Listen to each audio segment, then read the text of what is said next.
As I'm sure many of you, if not all of you, are aware of, there was a series of bombings in Boston about 6 months ago at the Boston Marathon. The end result was 3 people were killed and over 260 more were injured.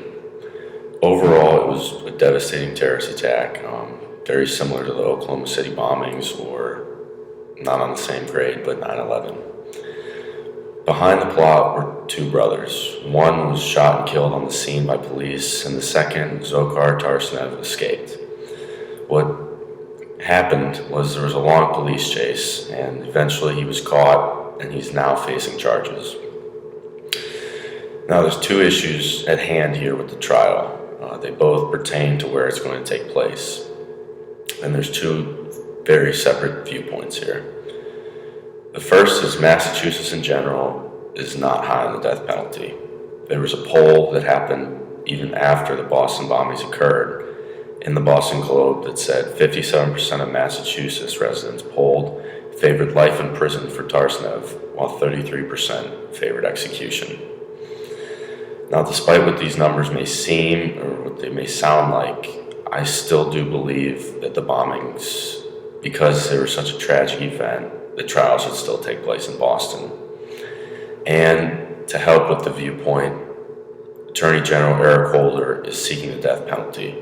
And so that means every federal investigator is going to be putting all their best effort into convicting him and sentencing him to the death penalty.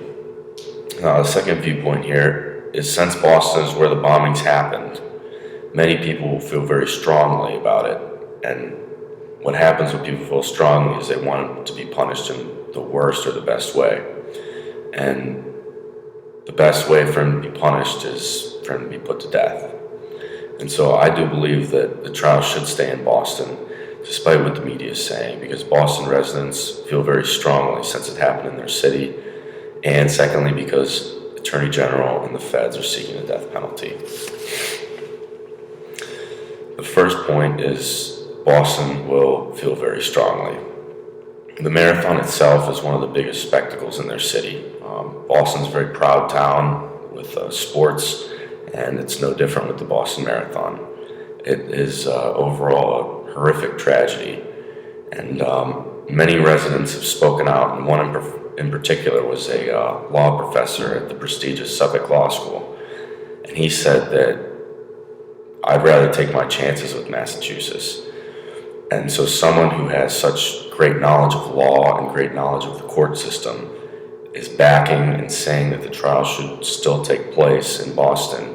I think that really speaks volumes to kind of how educated people, not saying that certain residents aren't educated, but how professionals rather view the trial and where it should take place. The second point is Attorney General seeking the death penalty. According to the Death Penalty Information Center, there are 30 counts being brought upon Tarsnev that are potentially punishable by death. And so what this means is there's 30 different ways or 30 different options that Tarsnev can be convicted by a jury of his peers and ultimately sentenced to death.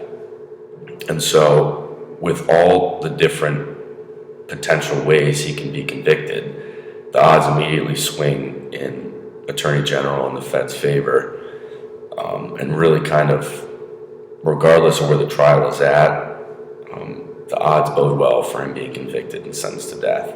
And so if you couple this with the idea of the trial being in Boston and staying in Boston, and the residents feeling so strongly, I believe that that would give the best chances for Tarsnev to be convicted and sentenced to death. And just to recap, despite what the media is saying, I do believe, like many residents do, that the trial should stay in Boston, because since Boston's where it happened, and Boston is such a proud town, and like Professor Suffolk said, he'd rather take his chances with Massachusetts and with the city of Boston.